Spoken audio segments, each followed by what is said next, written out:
Sí, le quería preguntar al secretario, ¿qué van a hacer en el asunto de las plataformas? Si después de la discusión en los consejos técnicos se va a hacer un reglamento, ¿cómo se va a seguir? Y también preguntarle, el asunto es con los padres de familia, también… ¿cómo van a hacer que los padres de familia puedan atender a sus hijos? Porque a veces no se puede, ¿no? Por diferentes razones, trabajo, circunstancias, y los celulares pues han cubierto ese vacío, y entonces nos estamos olvidando de esa sociedad de socializar, de hablar, de contar cuentos, de platicar, de todo eso. ¿Ahí qué van a hacer con los padres de familia?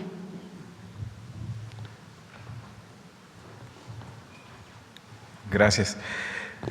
La presidenta ha insistido mucho en que el objetivo es generar conciencia del uso excesivo de las plataformas. Y tienes razón, no solo es en los maestros, no solo es lo que pasa en la escuela, también es lo que pasa en nuestras casas. Hoy lo que ha expuesto Ravi son todos los riesgos, los contenidos no deseados por los propios adolescentes o niños que les llegan, porque así está diseñado el algoritmo.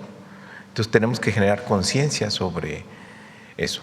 Y los maestros, maestras, bueno, queremos que todas y todos opinen porque están en el centro de estas consecuencias, de estos usos, que ven a los niños que llegan desvelados o los niños que se distraen con el uso de teléfono. Entonces queremos que ellos discutan y nos hagan una propuesta.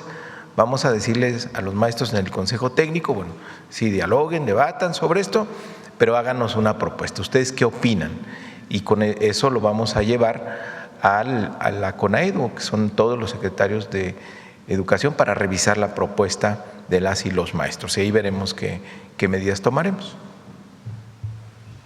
Son dos temas, digamos, bueno, son varios, pero hay dos temas que queremos que se abra el debate y que se conozca el impacto del uso excesivo de las redes. Uno tiene que ver con el contenido que promueven las propias empresas. Son muy pocas empresas las que en el mundo, está TikTok, está Meta, está X y prácticamente. Entonces, lo que hemos estado viendo en los últimos días es que desde el diseño de los algoritmos se promueve la adicción. Entonces, hoy decía el doctor Ravi, así como los edificios tienen una regulación para construirse, para que sean seguros, pues también debemos de discutir si las redes sociales deben tener alguna regulación en términos de los contenidos, principalmente para niñas, niños y adolescentes, por el impacto que está causando. Entonces, un tema es ese, y no queremos que venga desde el gobierno, sino queremos que todos los partidos políticos lo discutan, que la sociedad lo discuta y que juntos definamos la protección para las niñas y los niños y los adolescentes de nuestro país, incluso con los propios adolescentes. O sea, ¿cómo es posible que haya libertad total para la violencia, para temas de abuso sexual, porque no está regulado eso en las plataformas? Por decir cosas en las que todos estaríamos de acuerdo. Pero también el uso infinito, el famoso scrolling infinito, que genera adicción. Entonces, en muchos lugares del mundo están regulando. La pregunta para todas y todos los mexicanos es cómo nos ponemos de acuerdo para regular el contenido de las redes, y si no es el contenido, por lo menos la forma en la que se diseñan los algoritmos para evitar problemas con nuestras niñas, niños y adolescentes. Ese es un tema que tiene que ver con las plataformas, su diseño. Y el otro es la conciencia de madres, padres de familia, de la sociedad en general, porque hasta hace un tiempo pues no sabíamos del impacto que pudieran tener las redes sociales en nuestros hijos. sin problema a un bebé de 1 año se le daba un teléfono para que estuviera divirtiéndose en el teléfono. Bueno, eso tiene consecuencias en el aprendizaje de la niña y el niño y el desarrollo mental de los bebés hacia adelante. Entonces, aparte, pues es la conciencia de todas y todos los mexicanos del impacto que puede tener el uso excesivo, de cómo entre todas y todos podemos decir, a ver, a las 8 de la noche se acabaron las redes, por decir algo, pero no como una regla, no como sino como una actitud que tomemos todos de decir, a ver, vamos cuidando el número de horas que nuestros hijos pasan en las redes sociales o nuestros nietos. ¿Y el gobierno mexicano le haría una petición a las empresas directa, a Meta, a Google, a TikTok, para que modificara sus contenidos? Más que nosotros, porque después va a venir, ya están censurando las redes. No, que se discute entre todos. A ver, ¿qué opina un partido político, cualquiera que este sea, de lo que está ocurriendo con nuestras niñas y niños a partir del uso excesivo de las redes, de los contenidos que tienen libertad? ¿Qué opinan las mamás, los papás? ¿Qué opinamos todos? Para que en la medida de lo posible todos decidamos una forma de regulación de las plataformas digitales y sobre todo por el impacto que está generando en el comportamiento y la salud mental de nuestros hijos, nuestros nietos, también de los adultos, por cierto, pero la protección de la infancia pues es lo primero que tenemos que garantizar como sociedad.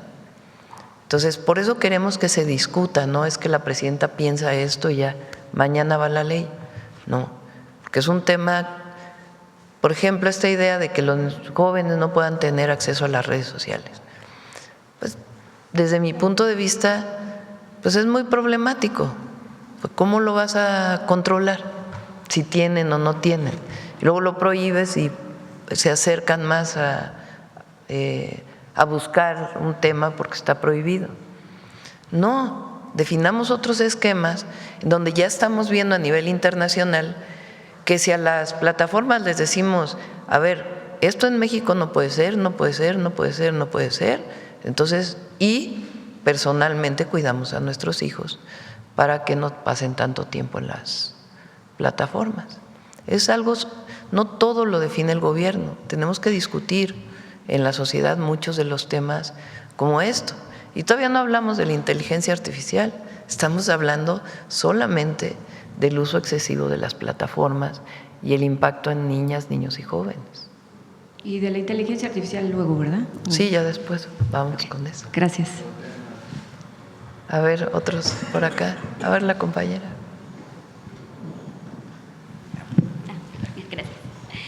Buenos días, Presidenta. Perla Velázquez, de Canal 22. Me gustaría preguntarle primero sobre esta ampliación que tienen del Bachillerato Nacional. ¿En qué se basaron o qué pasó para que decidieran ampliar esos 200,000 lugares? Como lo explicaba ahorita la subsecretaria Tania, hablaba sobre todo de lugares lejanos. ¿Cómo podrían ampliar un poco más este tema y también este cambio de discurso que estamos viendo, ¿no? La educación no se trata de un privilegio como en épocas pasadas se veía, sino totalmente ahora se está viendo que es un derecho. Tania. Muchas gracias por tu pregunta. Durante este tiempo hemos hecho un análisis muy detallado de 3 cosas. ¿Dónde faltan escuelas en términos de espacios físicos? Y efectivamente muchas comunidades más alejadas no necesariamente tienen un servicio de educación media superior. Y ahí es un asunto. Segundo asunto, tenemos escuelas que se nos saturan, que están saturadas, o ciudades que tienen una dinámica demográfica por migración, por crecimiento, ciudades que están creciendo en los últimos años y que no se construyó infraestructura educativa. Esa es la verdad. Entonces, ahora hay que completar este proceso. Entonces, hay un mapeo muy claro. Y la otra, la conciencia, que eso siempre nos lo dice la presidenta, la conciencia que tenemos muchos tipos de situaciones y tenemos que ser capaces de atenderlos a todos y a todas. Eso supone encontrar formas de escolarización, de acercarse a la escuela distintas, porque tal vez son distintas las condiciones de cada joven, de cada jovencita, pero eso no debe ser un límite para que se involucren en la escuela, porque creo que todos estamos convencidos que justamente la educación permite imaginar muchos futuros, permite relacionarse de mejor manera con esto, permite participar de mejor forma, permite vivir mejor. Y las y los adolescentes, pues con más razón, tienen que estar en la escuela en un momento de formación de su carácter, de su trayectoria, de su vida. Entonces, ese es el sentido general. Por ejemplo, en Tijuana se hizo el Tecnológico de Tijuana. Habíamos pensado que era para 500 estudiantes. Finalmente se inscribieron como 1000, ¿no? En Tijuana. No, pero ¿cuántos se inscribieron en el Tecnológico que hicimos en Tijuana? Se inscribieron el doble. Y además todavía había más jóvenes que querían estudiar. Entonces, evidentemente en Tijuana tenemos que construir más bachilleratos. Pero así nos pasó en distintos lugares. Y además, la preparatoria disminuyó la deserción con la beca Benito Juárez de una manera muy importante para preparatoria pública, pero todavía es un espacio de deserción. Entonces, hay jóvenes que estudiaron el primero de preparatoria, primer año o los 2 semestres, dependiendo del sistema, y ahora cumplieron 17 años y quieren regresar, pero a lo mejor ya están trabajando con el permiso de sus padres o de su mamá o de su papá y quieren terminar. Entonces tenemos que darles la oportunidad con distintos esquemas de que terminen el bachillerato. Entonces lo que nos dimos cuenta es que había una demanda muy importante y sobre todo en ciertas entidades de la República. Entonces, por eso estamos ampliando el número de bachilleratos. Presidenta, también, ¿qué balance hace de esta clase nacional de boxeo de este fin de semana que se llevó a cabo en las 32 entidades en todo el país y en donde participaron casi 400,000 personas en ciudades y municipios? Es también parte de esta estrategia que vemos, ¿no?, de acercar el deporte, acercar la educación, como bien mencionaba ahorita. ¿Tienes video de la clase de box o no? Sí, a ver.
Esa es ahora no estuvo en el Zócalo, pero estuvo en las 32 entidades de la República. Y recuerden que con Jóvenes Construyendo el Futuro le damos beca o el primer año de apoyo a boxeadores jóvenes para que a su vez ellos sean quienes den las clases mientras están entrenando. Entonces, va muy bien, son más de 30,000 jóvenes que ya están en los gimnasios, no solo jóvenes, de distintas edades, y ellos participaron también en la clase masiva de box. Y gracias al Consejo Mundial de Boxeo también por su apoyo. Presidenta, también en Culturas 22, que es el noticiero de Canal 22, hemos iniciado una discusión sobre la soberanía digital. Esto luego de que hemos visto que las derechas han dominado la discusión de guerra de bots y han querido instaurar ciertas temáticas en redes sociales. ¿Cuál es la importancia desde su punto de vista que desde el progresismo, desde la izquierda, se trabaje también en este tema de la soberanía digital? Es un gran tema, como para contestarlo así de inmediato. Lo que es un hecho es que las redes sociales tienen esta problemática que hemos hablado en las y los jóvenes. Pero también es muy importante que se conozca cómo hay noticias, muchas de ellas falsas, que se propagan en la red a partir del dinero y del uso de robots en las redes. Es muy importante también que se conozca eso, porque a veces vemos la red social y pensamos que esa es la realidad. Y no son personas las que están propagando una información, sino son robots, teléfonos celulares que se administran prácticamente solos con inteligencia artificial, que están publicando en distintas redes sociales a partir del dinero que se paga a la propia red para que se difunda. Entonces, ¿cómo hay noticias falsas que se propagan? Por ejemplo, les doy un caso. Cuando se detuvo a El Mencho en Jalisco, se propagó una cantidad de noticias falsas tremendas, que se estaban quemando aviones, que el aeropuerto de Guadalajara estaba cerrado. Todas esas noticias falsas llegaron al mundo entero. Y cuando se hizo un análisis o hicimos un análisis, muchas de ellas fueron noticias pagadas o redes que se difundieron o notas que se difundieron con bots. Entonces, conocer también esta parte del funcionamiento de las redes es muy importante. No sé si a eso le podríamos llamar soberanía digital o no, pero toda la población, así como usamos las redes, como hoy que estamos usando la red para poder comunicar lo que estamos comunicando hoy, también es importante que sepamos cómo funcionan. Y eso es educación digital. Gracias, Presidenta. Gracias. Vamos, a ver, vamos para acá. A ver, compañero.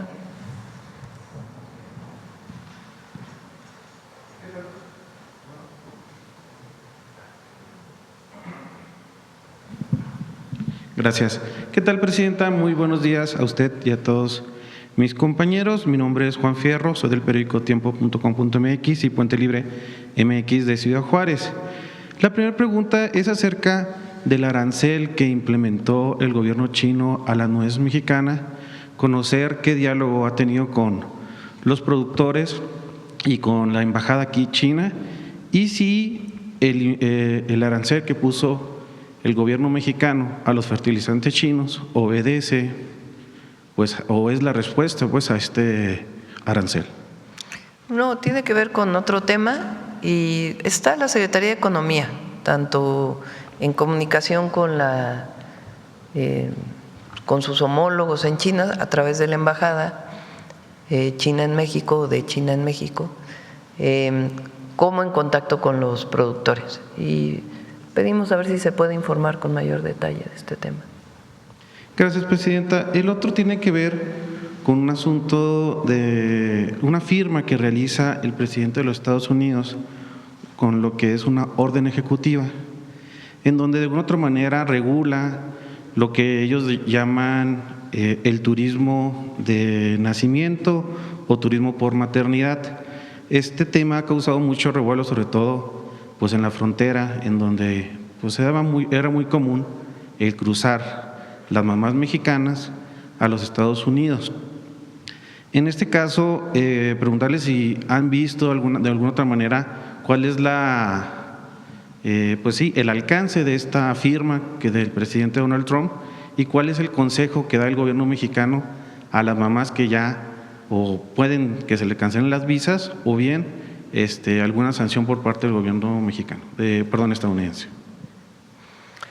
Bueno, hasta ahora el presidente Trump hizo una regulación para que no se consideraran estadounidenses ciertas personas que nacieron en Estados Unidos, que no viven directamente en Estados Unidos. Esto lo ha echado atrás la Suprema Corte de Estados Unidos, porque tienen claramente en su Constitución que la persona que nace en Estados Unidos es estadounidense. Entonces, el presidente de Estados Unidos pues ha buscado otros mecanismos para regular esto. Hasta ahora la Corte pues ha planteado algo distinto.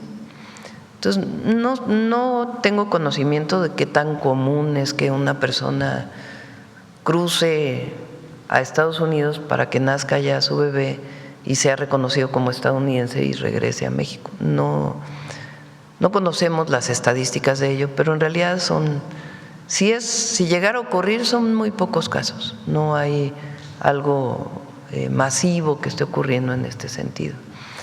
Y lo podemos revisar, pero es un orgullo ser mexicano, así que… Muchas gracias, presidenta. Y por último, ¿cómo sigue el apoyo al país colombiano por parte de México? Muchas gracias. Con despensas, como se mencionó. A ver si tienen los datos completos de lo que se ha enviado a Colombia, y ya no enviamos a los rescatistas, ya solamente las despensas que solicitaron y los medicamentos. ¿Tienen algún reporte de mexicanos que hayan pedido pues auxilio a la embajada? Sí, y hay 2 mexicanos que lamentablemente fallecieron, y la Cancillería está en contacto con ellos, con las familias, incluso las familias se llevaron para allá y se les está dando todo el apoyo. Gracias, presidenta. Sí. Bueno, vamos de este lado. A ver atrás, que hace rato que no preguntas. Gracias. Buenos días, presidenta. Buenos días, servidoras, servidores públicos. Sósimo Camacho, de Luces del Siglo y del noticiero Luces Mañaneras. Con respecto del bachillerato nacional, esta ampliación de lugares, preguntar si es que con esto, qué cantidad o qué porcentaje se está abatiendo de esta masa precisamente de estudiantes que durante mucho tiempo pues estuvieron quedándose sin espacios, precisamente porque pues no se construía infraestructura de carácter público para atender a este sector de la población. Serán 400,000 nuevos lugares, pero ¿cuántos todavía falta por construir para darle cobertura a todo este sector de la población que quiere estudiar?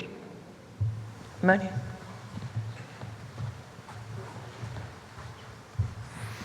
Durante muchos años, y a pesar de que tenías la proyección poblacional, en los gobiernos neoliberales dejaron de construir escuelas preparatorias, prefirieron llamarles ninis a los jóvenes. Entonces, generacionalmente traes el mayor porcentaje de jóvenes en la historia de México en estos años. Entonces, el esfuerzo que está haciendo ahora el gobierno de México con la presidenta Claudia Sheinbaum es un salto estadístico muy importante. Actualmente tienes una cobertura alrededor del 80% en tasa bruta. Con este incremento, pues vamos a llegar cerca del 90%, lo cual pues es una cifra histórica. Y el reto también no solo es que todos tengan lugar, como se lo ha propuesto la presidenta, y llegar hasta el último rincón. Por eso CONAFE va a establecer este servicio educativo, va a poder ofrecer la preparatoria porque llega a los lugares más alejados, sino también retener a los jóvenes, aumentar la tasa de terminación, que no haya desafiliación, que el porcentaje que termina sea mayor. Esos son los retos que tenemos actualmente, más espacios y que terminen más jóvenes su preparatoria. Muchas gracias. Tome asiento, presidenta, para no obstaculizar el trabajo de los compañeros de cámaras. En Luces del Siglo hemos dado seguimiento a lo que ocurre en los tribunales agrarios. Hay una veintena que tienen ya magistrados al frente de ahí con periodos vencidos y que vienen generando una suerte de decisiones pues que han sido muy polémicas. Una más reciente de la que hemos estado documentando es del pueblo Coca de Ajijic, donde se ha entregado territorio indígena a ciudadanos extranjeros y en donde además ha alcanzado tal nivel de especulación los terrenos ahí, que el metro cuadrado alcanza los 10,000 pesos. Estamos hablando de que un terreno, por ejemplo, de 7 hectáreas se pudiera comercializar en más de 700 millones de pesos. Estos servidores públicos, magistrados, pues ya terminaron su periodo, decíamos, fueron nombrados generalmente por el pripanismo. Hay otros 6 tribunales sin magistrados. En ese sentido, Presidenta, preguntarle qué es lo que hace falta para que se manden pues nuevas propuestas al Senado, porque hay que recordar que esta reforma judicial no tocó para nada a los tribunales unitarios agrarios y prácticamente muchos de los que fueron nombrados en este periodo neoliberal con la idea de acabar con la propiedad social de la tierra, pues siguen impartiendo fallos, impartiendo sentencias. Este nuevo periodo vamos a enviar las propuestas al Senado para tribunales agrarios y también una parte del Tribunal Administrativo Superior, del Tribunal Superior de Justicia Administrativa, que también tiene varios espacios que no han sido ocupados. Y hasta ahora el planteamiento es enviar las propuestas y las aprueba el Senado. Digo hasta ahora el planteamiento porque así está en la ley desde hace muchísimo tiempo y no pretendemos cambiarlo. Pero este periodo sí vamos a enviar todas las propuestas, buscando pues que sean personas honestas, que conozcan de la propiedad social y pues que sean buenos juzgadores. Gracias, Presidenta. Y en otra pregunta, recientemente pues aquí se dio a conocer todo este programa para reforestar el país, para ir pues recuperando hectáreas, bosques que se han perdido, y nos daban los propios datos. Aproximadamente 200,000 hectáreas se pierden cada año en México. Hacíamos alguna vez incluso el ejercicio de comparar lo que se ha perdido en México en 20 años con un territorio 2 veces el de El Salvador o superior al de un país como Bélgica. Preguntarle si con este programa que se está realizando para reforestar el país, ¿cuándo podremos estar, pues tal vez no recuperando bosque, pero por lo menos estar tablas cada año? Es decir, que ya no haya una sola hectárea deforestada por lo que se está recuperando. ¿Cuál es la proyección que tienes en este sentido? Justo el fin de semana hablé con Alicia Bárcena para decirle que prepararan con SADER, Sembrando Vida y la Semarnat una presentación aquí en la mañanera de cuál es el impacto de Sembrando Vida, porque son 1.500 millones de árboles que se han sembrado, en qué lugares todavía hay deforestación, en qué lugares se ha disminuido y cuál es el programa que estamos planteando, que ya iniciamos pues durante estos 2 años y que seguimos desarrollando para los próximos 4. Entonces, si nos permiten, quizás no es esta semana, pero la próxima semana, Semarnat y SADER y Bienestar, porque Sembrando Vida está en Bienestar, podemos presentar el avance en los 8 años y en qué lugares tenemos problemas y cómo lo estamos enfrentando. Muchas gracias. Gracias. Bueno, vamos uno más. Te faltaron 2, a ver, ándale pues. Muchas gracias. Quería preguntarle cómo le fue en su gira en Tamaulipas. Hubo mucha actividad y sobre todo, pues esta persona que le exigió solucionar un problema que tenía ya desde 2012. Sí, bueno, fue muy buena la gira. Estuvimos en Reynosa inaugurando vivienda del bienestar con Infonavit. Después estuvimos en Matamoros inaugurando vivienda también, pero en este caso de la Comisión Nacional de Vivienda. De ahí fuimos a Ciudad Victoria, ahí fuimos a visitar, hicimos supervisión de una línea de conducción de agua que va a ir de la presa Vicente Guerrero hasta Ciudad Victoria, son como 53 kilómetros, ya va a un 60% de avance, y una planta potabilizadora para poder llevar más agua a Ciudad Victoria. Actualmente se lleva de esa misma presa cerca de 1.500 litros por segundo y ahora se va a ampliar a 750 litros por segundo adicionales. Entonces, hicimos supervisión, va muy bien la obra Ya va a llegar el equipamiento para la planta de potabilización y la estamos haciendo en conjunto, gobierno de Tamaulipas y nosotros. Fuimos a hablar con los jóvenes de Jóvenes Construyendo el Futuro y después fuimos a Tampico y a Ciudad Madero. En Tampico inauguramos el Hospital del Iste, la primera etapa, porque están probándose gases medicinales, ya está terminado, pero tienen que tener una etapa de pruebas la parte de hospitalización para que funcione todo bien. Entonces en las siguientes semanas se van a ir abriendo, pero consulta externa ya se abrió el día de ayer. Y en Ciudad Madero, un hospital del IMSS Bienestar, que sustituye a un hospital que tenía 93 años y que llevaba más de 12 años construyéndose. Es de los famosos 80 hospitales que se encontraron abandonados. Lo inició el presidente López Obrador y ya nos tocó terminarlo. Entonces, esos 2 hospitales equipados con todos los equipos, incluso el de Ciudad Madero tiene radiología para la atención de cáncer. Bueno, en el camino, yo normalmente hablo con todo el mundo.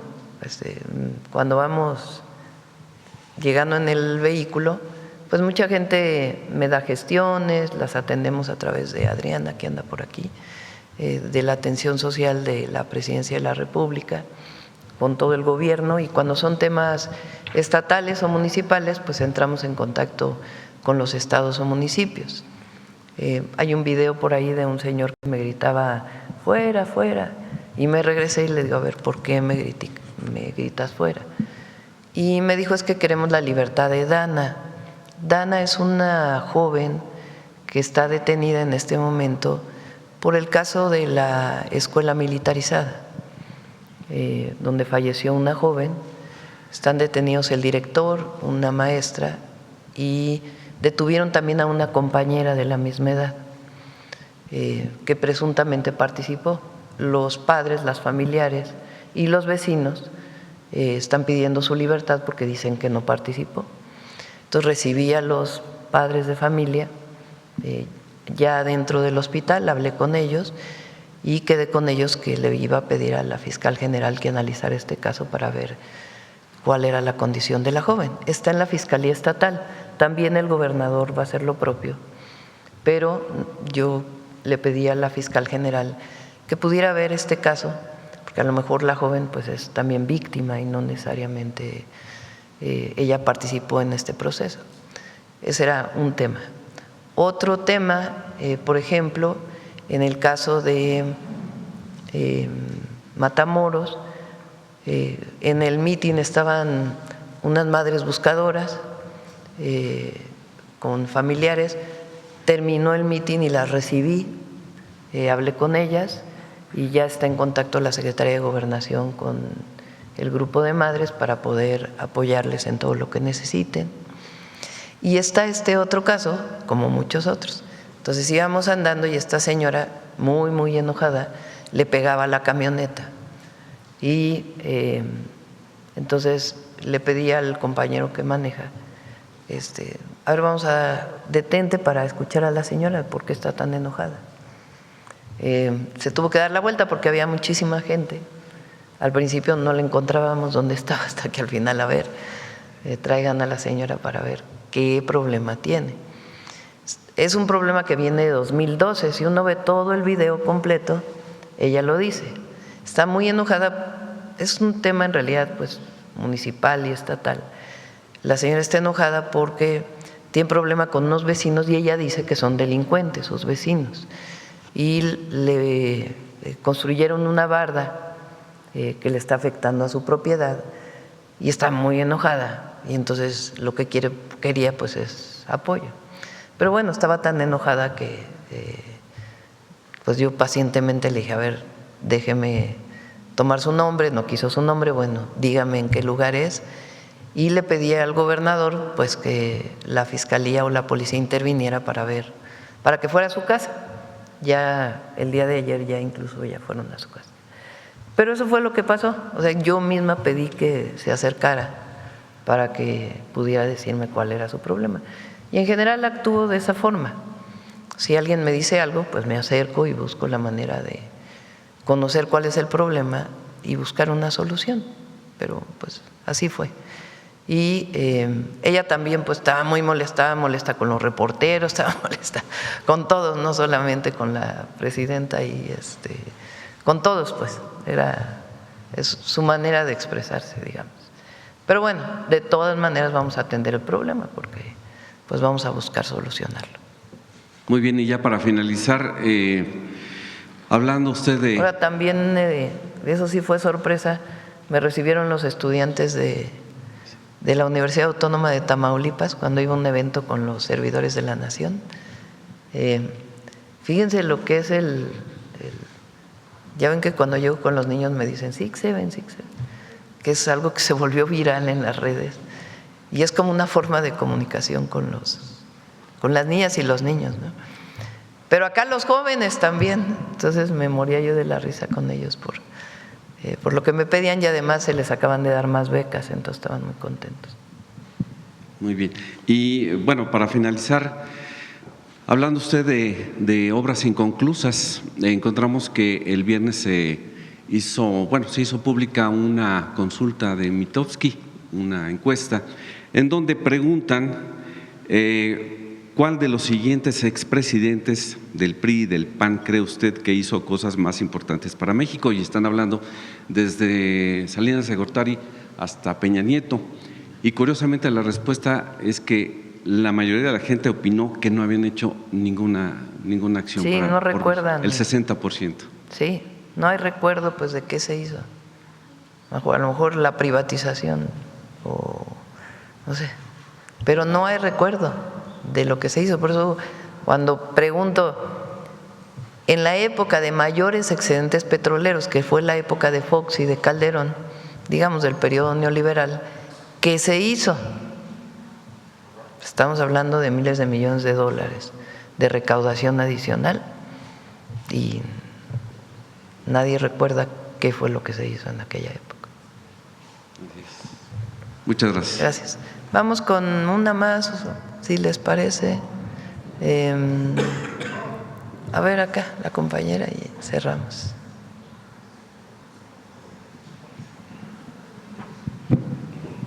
Gracias, Presidenta. Celsin Juárez, de noticiasdefrente.com. Presidenta, este sábado llegó el 8º Embraer Mexicana, que se suma a esta flotilla que busca consolidar 20 aviones para 2027, además piloteado por una mujer, la capitana Valeria Casas. Saber qué opina, Presidenta. Pues muy bien, va muy bien Mexicana, van muy bien todas las empresas. Ahora el Tren Maya, se está mejorando la página del Tren Maya y varios temas que estamos trabajando conjuntamente. Ya también entraron en operación unos camiones que llevan autobuses que llevan de la estación del Tren Maya a los centros de población. Se está mejorando. Igual Mexicana, igual los hoteles que se construyeron con el presidente López Obrador, van muy bien, muy bien. Gracias, Presidenta. También sobre Mexicana, la secretaria de Turismo junto al gobernador David Monreal anunciaron la ruta Ciudad de México-Zacatecas a través de Mexicana.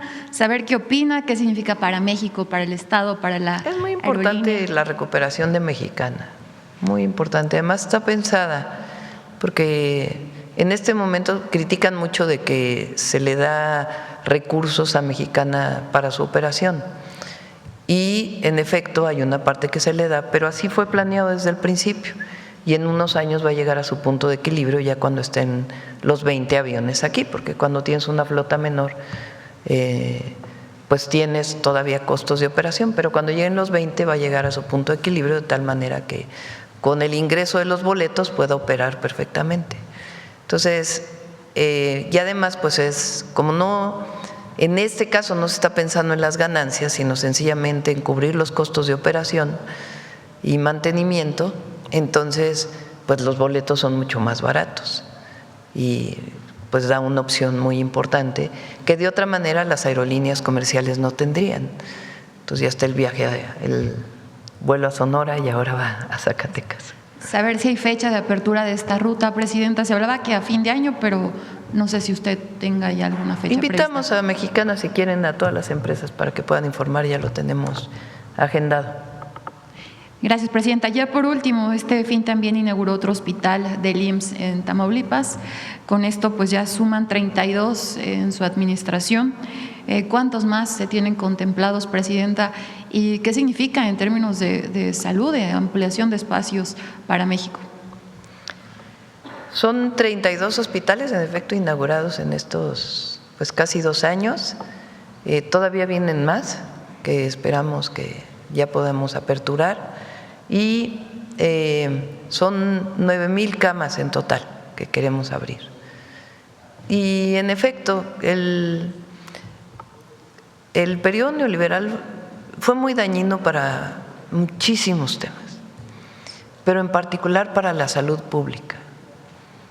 La incapacidad y la decisión para construir más hospitales, centros de salud y creer en el acceso a la salud como un derecho de las y los mexicanos, pues generó un problema muy grave de saturación de los hospitales. Lo hemos dicho aquí, en 36 años del neoliberalismo solo se construyeron 4,000 camas del IMSS, mientras que en los años previos se construyeron 27,000 camas. 39 primeros años, 27,000. 36 siguientes años, 4,000. Pero creció el número de trabajadores, el número de población y las enfermedades crónicas. Nos enfermamos más los mexicanos por la comida chatarra, por el sedentarismo, de diabetes, hipertensión, que requieren pues mucha atención durante la vida y particularmente los adultos mayores. Entonces, apenas estamos recuperando una parte de los años perdidos con el neoliberalismo en la salud pública y vamos a lograrlo, porque cuando crece en la salud pública se están haciendo las cosas bien, no hay corrupción, pues se avanza muy rápido. Entonces vamos a seguir avanzando para construir este anhelo del servicio universal de salud, en donde todas y todos los mexicanos tengan acceso gratuito a la atención, a la prevención, a la atención primaria, a la atención de tercer nivel y también a los medicamentos gratuitos. Muchas gracias, Presidenta. Gracias. Cerramos. Gracias a todas, a todos. Vamos con humanismo mexicano.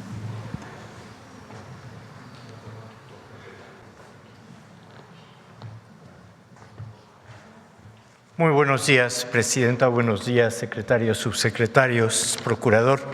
Muy buenos días a todas y a todos. Hace 179 años, esta ciudad y este país vivió uno de los actos más viles de hipocresía del conservadurismo en México. Me refiero a la convocatoria que Antonio López de Santana lanzó al pueblo de la Ciudad de México para defender la ciudad en contra de la invasión estadounidense desde el Peñón Viejo o el Peñón del Marqués en el oriente de la Ciudad de México. Aquella convocatoria, nos cuenta don Guillermo Prieto, se convirtió verdaderamente en una romería, en donde, por cierto, se organizaron procesiones y una misa solemnísima el 15 de agosto que celebró el propio obispo en la hondonada llamada Morelos, en honor a Nuestra Señora de la Asunción, patrona de la ciudad. Aquella gente convencida de que era en pro de la defensa de nuestra ciudad y de nuestro país, va a vivir en los posteriores días la tragedia más grande de la historia del siglo XIX. Veamos esta cápsula del humanismo mexicano en donde desnudamos de una vez y en principio la hipocresía de los conservadores del siglo XIX que se sigue reivindicando en el XX y XXI. Desde los inicios de la independencia de México ha habido una disputa entre dos proyectos de nación. La república basada en la soberanía popular, es decir, en el poder democrático del pueblo, y una visión autoritaria, centralista y monárquica de los sectores conservadores que buscaron en el extranjero el apoyo a su proyecto. En 1836, año en el que España reconoce la independencia de México, los gobiernos extranjeros intentaron intervenir en nuestro país, apoyados por ese sector que desconoció la Constitución de 1824, es decir, de la república basada en la soberanía popular, federal y democrática, e impuso una dictadura. El principal intelectual de los conservadores fue Lucas Alamán, quien cuestionó la independencia del país y organizó varias delegaciones hacia Europa para buscar un rey extranjero que usurpara la soberanía de nuestra nación. El proyecto conservador era restaurar los privilegios y regresar al régimen de injusticia y opresión de la colonia. Según Lucas Alamán, la guerra de independencia encabezada por Miguel Hidalgo decía: no fue ella una guerra de nación a nación como se ha querido falsamente representarla. No fue un esfuerzo heroico para sacudir el yugo de un poder opresor. Fue sí un levantamiento de clase proletaria contra la propiedad y la civilización. Personajes conservadores como Lucas Alamán, Anastasio Bustamante, Valentín Canalizo, Mariano Paredes y Arrillaga, sin faltar Antonio López de Santa Anna, patrocinaron regresiones legislativas, impulsaron el centralismo dictatorial y hasta propusieron el retorno al Imperio Español en plena guerra de invasión extranjera.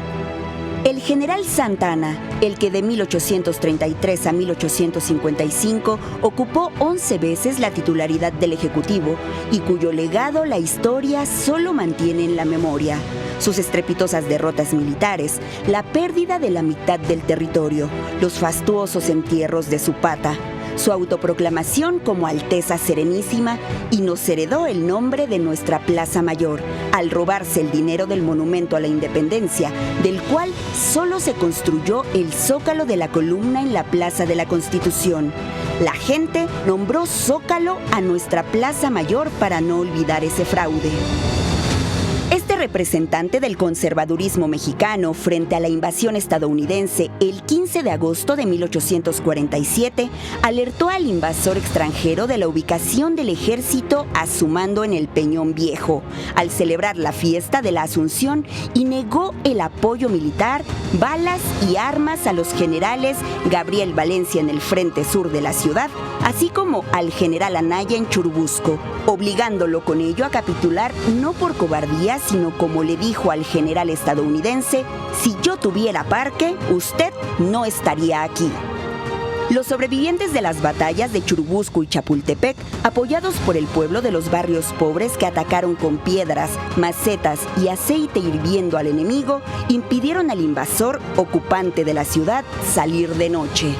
El arrojo de estos mexicanos fue tal que impresionó al presidente estadounidense Ulysses Grant, héroe de la Guerra de Secesión, quien reconoció la valentía de quienes defendieron a México de la invasión con escasos recursos y adiestramiento. La soberanía es una herencia de nuestros antepasados que hoy vive en el humanismo mexicano. Gracias. Gracias, buen día.